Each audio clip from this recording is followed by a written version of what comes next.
O anime começa numa escola com arquitetura grandiosa e estudantes com uniforme cinza. Tudo nessa escola é tão gigante, grandioso e monumental.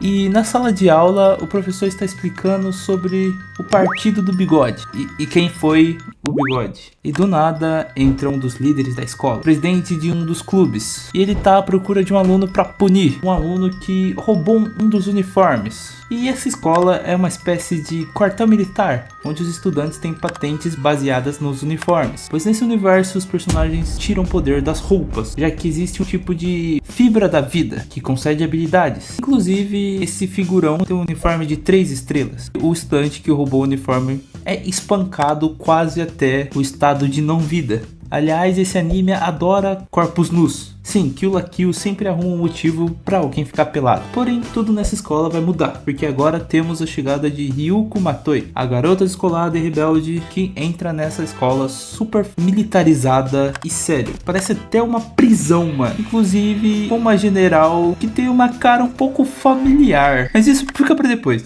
Enfim, Ryuko chega à cidade, que tem essa escola no centro. Quanto mais longe da escola, mais periferias e favelas. Inclusive, algumas crianças tentam assaltar ela, mas Ryuko mete a porrada neles. E o líder desse grupo de ladrãozinhos é o irmão mais novo da Mako, que aparece logo em seguida e repreende o irmão. E logo manda ele pra casa e sai correndo pra pegar o transporte público, porque não pode se atrasar pra escola. É o clássico caso do estudante da periferia que pega 2 horas de transporte pra estudar. Força aí pros guerreiros. E agora que a Ryuko chega na escola, o corpo do aluno que roubou o uniforme está lá, bem na entrada, pendurado igual um presuntão. Essa escola é basicamente um campo de treinamento de super soldados. E aqui a gente tem a clássica cena de apresentação do aluno novo na sala. Aí conhecemos melhor a Mako, que aqui vai ser a melhor amiga da Ryuko durante essa história. E também uma espécie de alívio cômico. Essa menina faz dar risada, mano. Puta que pariu, ela é muito boa. Enfim, a aula acaba e a Mako tá fazendo uma espécie de tour pela escola.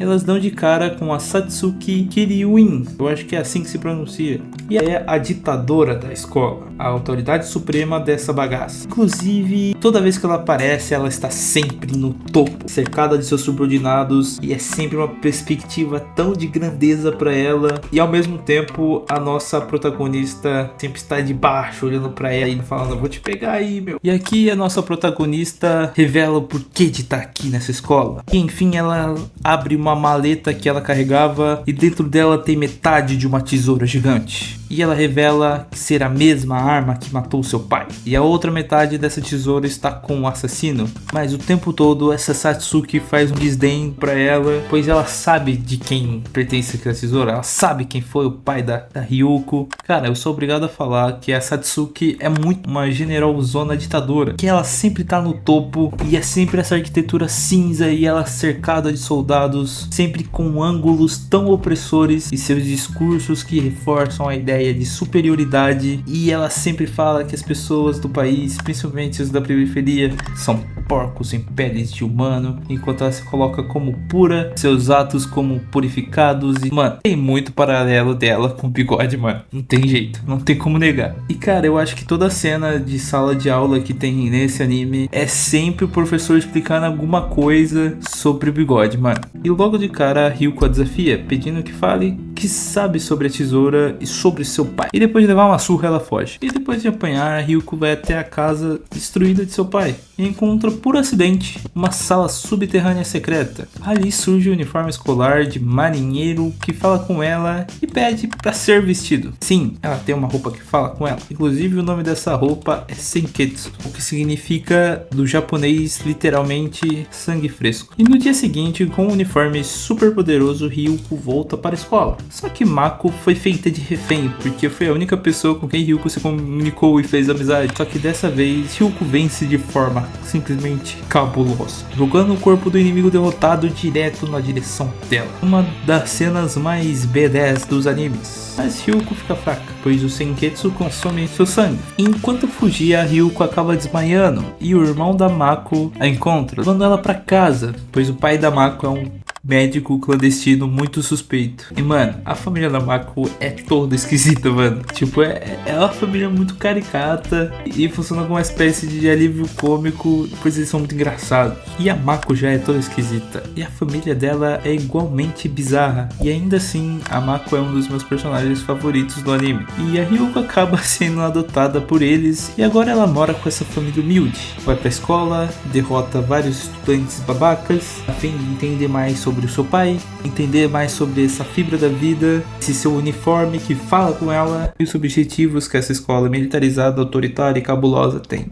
E Kill la Kill foi o primeiro anime do estúdio Trigger, feito pela dupla Hiroyuki Imaishi e Kazuki Nakashima, mesmos criadores do meu tão amado Gurren Lagann. Inclusive eu recomendo demais, depois que vocês terminarem de ver esse vídeo aqui, darem uma olhada no meu vídeo de Gurren Lagann, porque sério, aquele vídeo tá brabo demais. Enfim, essas duas obras serem dos mesmos criadores explica muita coisa, desde os personagens extremamente expressivos, animados, espontâneos, e aquela animação que eu adoro, que é toda cheia de perspectivas malucas, exageros e formas geométricas distorcidas e tudo mais. Papo 10. Kill la Kill e Gurren Lagann são obras de arte. E no fim, Kill la Kill é um anime que trata de muitos temas confusos e estranhos. E nesse vídeo eu gostaria de comentar um pouco sobre eles, da minha perspectiva de alguém que viu a obra e quer conversar um pouco sobre. Uma coisa que eu não falei ainda é Kill la Kill é sobre nudez. Sim,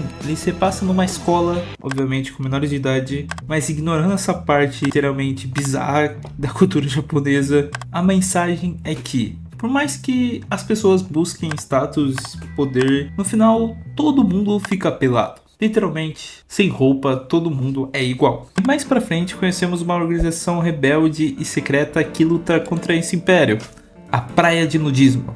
Sim, esse é o nome da organização.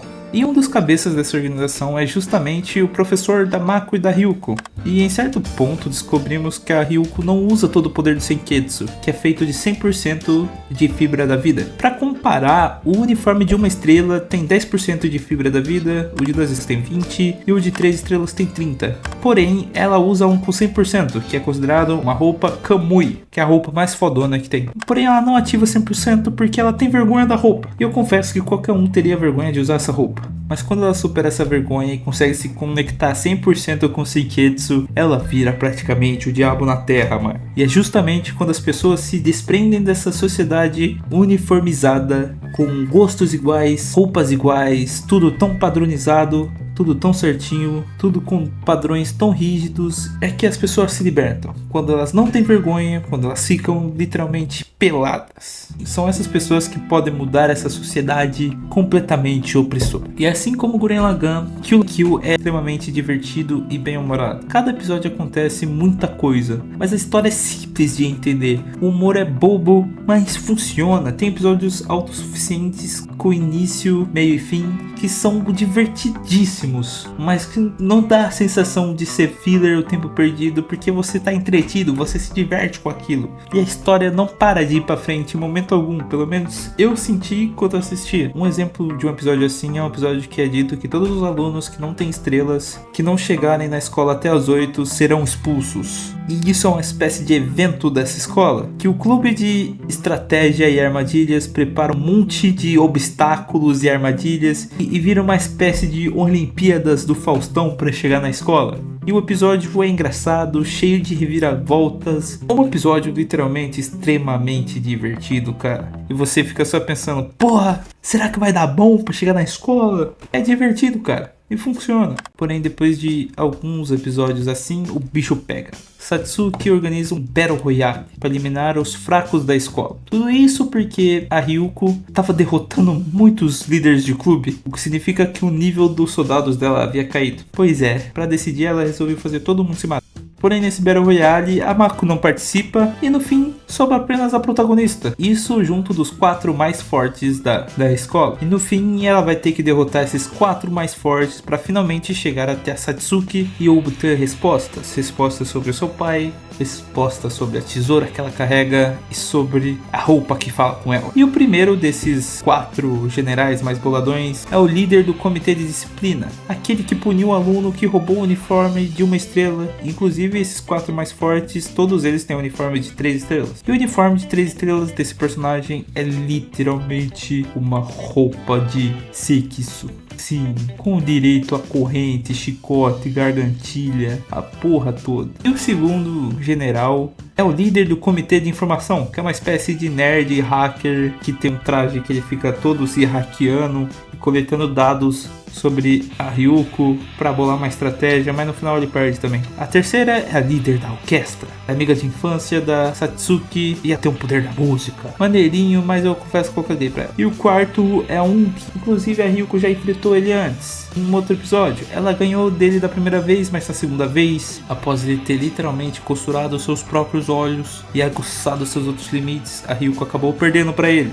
E aqui a gente tem a melhor de 3. E essa melhor de 3 é interrompida pela assassina do pai da Ryuko que chega. Ela é chamada de a estilista. Inclusive ela carrega a outra metade da tesoura. E ela derrota esse cara do comitê de elite tão fácil, mas tão fácil, chega a ser absurdo. E essa tal de estilista fica provocando a Ryuko até que o Senketsu perde o controle e o Senketsu acaba devorando a Ryuko e transformando-se num monstro extremamente cabuloso. E mano, olha o design desse bicho. Enfim, essa tal de estilista trabalha para a mãe da Satsuki, talvez como assassina de aluguel. E nesse ponto, a Satsuki veste seu próprio Kamui e ela desce pra enfrentar a Ryuko agora sem controle de si mesma. E quando a luta está prestes a ser decidida, a Mako intervém e salva a Ryuko, mostrando o poder da amizade, forma que a Mako sempre faz, que é do jeito mais engraçado, fofinho e sem noção. Sério, ela é muito sem noção, mas eu amo ela.